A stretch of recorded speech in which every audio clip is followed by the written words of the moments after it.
5.4 example B. For this equation, we are going to solve on the interval 0 to 2 pi. Also, check the answers that we got from 0 to 2 pi, and then solve for all solutions. Solving on 0 to 2 pi, we want to first notice that 2x and x are not the same angle measure. We'll use a double angle identity for cosine to replace cosine of 2x. When making this substitution, a good idea is to try to rewrite the equation so that it only contains one trig function. For example, all sine or all cosine. Due to that, I am going to choose 1 minus 2 sine squared of x, replacing cosine 2x with 1 minus 2 sine squared x. Notice the equation now contains only the trig function sine. The angle measures are now also the same. They are both x. The number in front of sine squared of x is the leading coefficient on the highest degree term, which is -2. We would like our leading coefficients to be positive, so I'm going to move all of the terms to the right side by subtracting 1 from both sides and adding 2 sine squared x to both sides. Now that it is set to 0, I'm going to use a clever substitution. I am going to let u equal sine of x. Sine squared of x means sine of x times sine of x, so that will become u squared, and sine of x will become u. Factor, set each piece equal to 0. Solving 2u plus 1 equals 0, I subtract 1 and divide by 2. Solving u minus 1 equals 0, we will add 1 to both sides. Now we're going to go back and replace the u with sine x. To solve sine x equals -1/2, we go to the unit circle and find the angle measures where the y-coordinate is -1/2. This happens at 7 pi over 6 and 11 pi over 6. To solve sine of x equals 1, we go to the unit circle and we look for the angle or angles where the y-coordinate is -1. This only happens at pi over 2. We have the solution from 0 to 2 pi.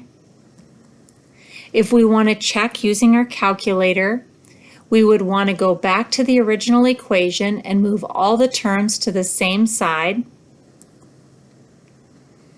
and make an equation y equals out of that. Graphing it in radian mode from 0 to 2 pi, notice that we have 3 x-intercepts. Those 3 x-intercepts are equivalent to the answers we got. For example, pi divided by 2 is 1.571, 7 pi divided by 6 is 3.665, and 11 pi divided by 6 is 5.759. Therefore, we know the 3 answers that we got are correct.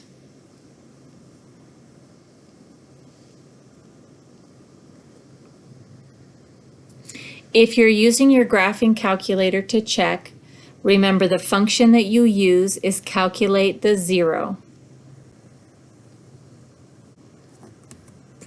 Next, we want to solve the same equation. However, instead of on the interval 0 to 2 pi, we want to just solve. We would do all of the same steps, arriving at the angle measures 7 pi over 6, 11 pi over 6, and pi over 2. If we graph this equation over a larger interval, instead of 0 to 2 pi, perhaps we graph from negative 3 pi up through 6 pi, you see that there are many more x-intercepts. This graph goes forever to the left and forever to the right, so we will end up having an infinite number of solutions. But those solutions will be based on the first three that we got. You can add or subtract 2 pi as many times as you want to these three original angle measures, and the result will be additional answers to the original equation. For example, if I add 2 pi to each of these three values,